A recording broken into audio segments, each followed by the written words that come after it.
Hello everyone and welcome to another episode of Adaptations Across Countries that's more than meets the eye.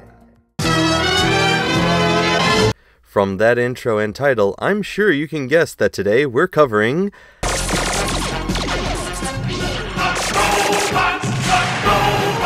GoBots and Machine Robo. Nah, I'm just kidding, it's Transformers. Thanks to the comments in our last video, we are finally doing an episode on those masters of disguise, and feel free to leave a suggestion in the comments below on any topics you would like us to cover. As most of you know, the goal of Transformers was to sell some toys. Toys that could change a robot into machines like cars, trucks, jets, boats, cassette players, and even microscopes. But all of those toys came from Japanese designers of two toy lines: Microman and Diaclone. These two very popular toy lines were created by Takara in Japan. Eventually, these lines created spin-off lines like Car Robot for Diaclone and Microchange for Microman. These lines would create a set of unique figures that could change from one form to another. Diaclone had played with some of these ideas earlier in their main line, but based on more fantastical sci-fi machines. In the Car Robot toy line, the cars were based on real-life cars that could transform into humanoid shapes, for the most part. For children with imagination, the world of the Micronauts. Meanwhile, the success of the Microman toy line in Japan had led to a licensing deal creating the Micronauts toy line in the US from the toy company Mego. Microman later had a spin-off called Microchange.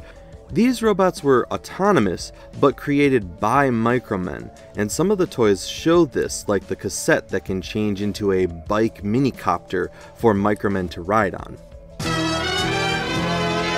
It's around the early 1980s that the new CEO, Stephen Hassenfield of Hasbro, would rework the business model of the toy company, mainly focusing on Mr. Potato Head, but taking on low-cost, easy-to-make toys. This would lead to the rebranding of G.I. Joe, the creation of My Little Pony, and the use of the Microchange and Car Robot toys to become the Transformers. Transformers! Robots in disguise. Transformers! More than meets the eye.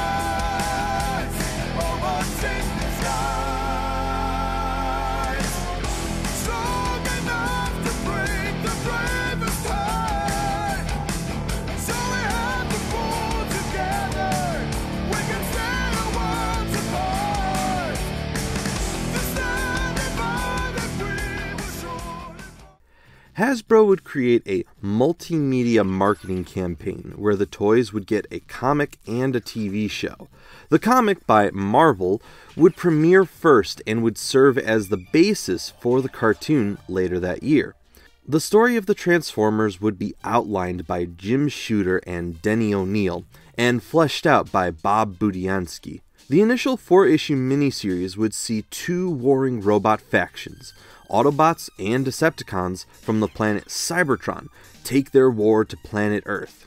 After crashing onto our prehistoric planet, the Transformers would awaken to modern-day 1980s America and continue their war. It's fascinating to compare the storylines of Transformers and Diaclone, as each and every member of the Car Robot toy line was on the good side.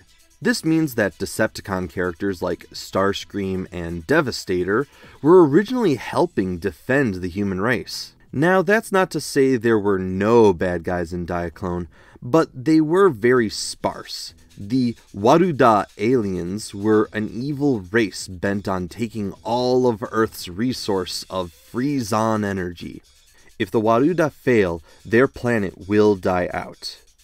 Though most of the Waruda toys never made it in the Transformers toy line, there were a set called the Insector Robo that would be used later to become the Insecticons, a group of ravenous Decepticons that would eat anything.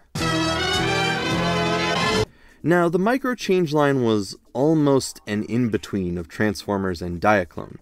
Micromen had come to Earth from the micro-universe and found an evil Acro-Year led by the Acro-Devil.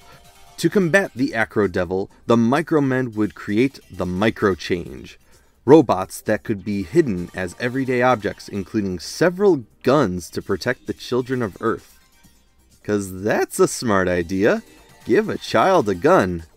Although I guess if the gun is sentient, then it knows who it can and can't shoot. So it's like got its own AI of safety. So maybe it's safer than we think? But it's still a gun in the hands of a child.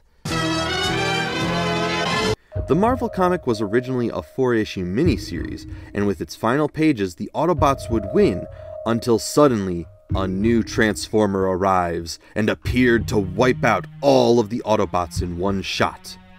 This Decepticon would appear in the surprising 5th issue, and declare the Transformers are all dead. This was Shockwave, a cold, calculating, cycloptic machine that would assume leadership of the Decepticons from their now former leader, Megatron. It's interesting to see how big Diaclone and Microman was without an animated series or comic, but Transformers is as big as it is because of its cartoon and comic.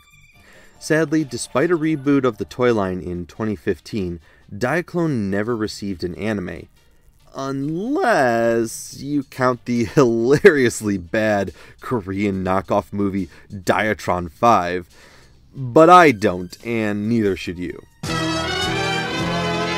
Of course, Transformers would go on to be one of the largest franchises of all time, and with it there are many subjects we could cover here on Adaptations Across Countries. Feel free to let us know which one you'd want us to cover first in the comments below. Now, we could go on to talk about the comics or even the TV series, but that wouldn't be well balanced with how little there is for Microchange and Car Robo. Just know that the comic would go on from 1983 to 1991, with a Generation 2 sequel releasing afterwards from 1993 to 1994. Though there is one note of adaptation in Europe. A French company, Seiji Jostra, would take the Diaclone toy line and create yet another set of stories in a comic. This time the robotic people from Diaclone are fighting off against a threat of alien robots known as the Multiforce 14. The Diaclones appear to be exclusively from the Car Robot toy line, led by the Optimus Prime toy, but here simply called Truck. Huh. Very unimaginative, but on point. On the other side, the Multiforce 14 is from the original Diaclone line, including the original enemy Waruda. What's most interesting is the inclusion of the Microchange toys as part of the enemies. Unfortunately, that's all I can say, since finding scans and translations is pretty difficult.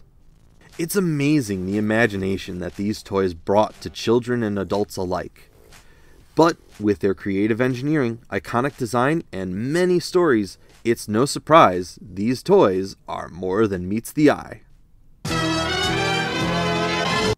And that's today's episode. I hope you all enjoyed it. I know I enjoyed looking through all these toys I've been through. If you would like to learn more about it, check out Transformerland.com, TF1.com, 20thCenturyCollector.com, and MicromanClub.tumblr.com. They were really helpful in learning all about these toys and their origins. With that said, next time we're going to cover Street Fighter. But can you guess which Street Fighter we're going to talk about? It's pretty obscure, but take a guess in the comments below which one we'll be looking at. Until then, ciao everybody!